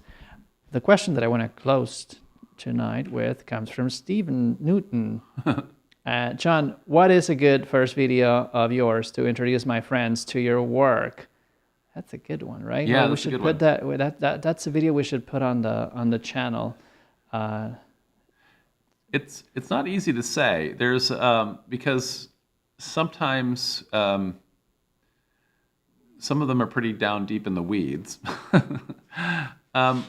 One of the ones that I had just gone back to recently that I thought had a surprisingly interesting overview was the one, "Who are the Samaritans?" And it's a very obscure topic in a way, but because we cover like such a whole broad time frame from antiquity up until the present day, that one I thought, well, there's a lot of interesting stuff in that. Certainly one of the most popular ones is the one on the historical Jesus. You have an idea, Leandro, what you think is a good one? I would say your friends, and probably if your friend is interested in Gnosticism, we have quite a few lectures on Gnosticism, so you can just go to the recent one that we did on the Gnostic Jesus. If your friend is more interested in like Old Testament and like the early origins of the Bible, so we have quite a few lectures about that topic, including like the lectures on the documentary hypothesis, things like that. If your friend is mostly interested in Jesus, then as John says, is the historical Jesus is one lecture that a lot of people seem to like. Okay. And that's it for tonight. Thank you. We did get to the 150 likes tonight, so thank you so much. Oh, we appreciate it so much. I think that people like the format of this, so we're going to keep doing it. And now we have a lot of questions already in our queue for the next one of these that we do. And also we as people are figuring out how to do this, you can, after this ends, you can put questions in the comments of this, and we'll be following those, but we'll also follow them wherever you put them on the site. Yeah, I would say it's better if you just go and ask questions in the lectures itself, because then we know what. That's true. Yeah. What you're addressing, so that'll help us. That'll give us a little bit of context. So yes, you can comment on any of them. Yeah. We do hope to see your questions on all our videos. We also, we do get your questions by email a lot of times, but yeah, we're going to start on the questions that you leave us on the lectures after the lecture live stream ends. So thank you so much. Don't forget to click like and to share this video so that we can get noticed by the YouTube and the Facebook algorithms, and so that more viewers just learn about this community, about this lecture. Participating in the live chat is a lot of fun, and it can be very distracting. So thank you so much to Jeannie and Fastball Flakes for helping us tonight keep track of all the wonderful questions. And I'm gonna have to go home and read the chat, because I saw like quite a few were laughing a lot. So I want to know what was going on there. And if you have the capacity, please do we encourage you to make a donation, either here in the chat or at our website, centerplace.ca. Your donations help us continue to offer this content. We don't charge any kind of subscription or anything. We believe that everyone should have access to these answers, whether or not they have the financial capacity to pay for them. So thank you so much for helping us, and we hope to see you next time. Thanks, and what's our next, John? What's our next lecture? The next lecture is Villains of the Bible, so that'll be a lot of fun. Okay. See you then. Bye, everyone. Bye-bye.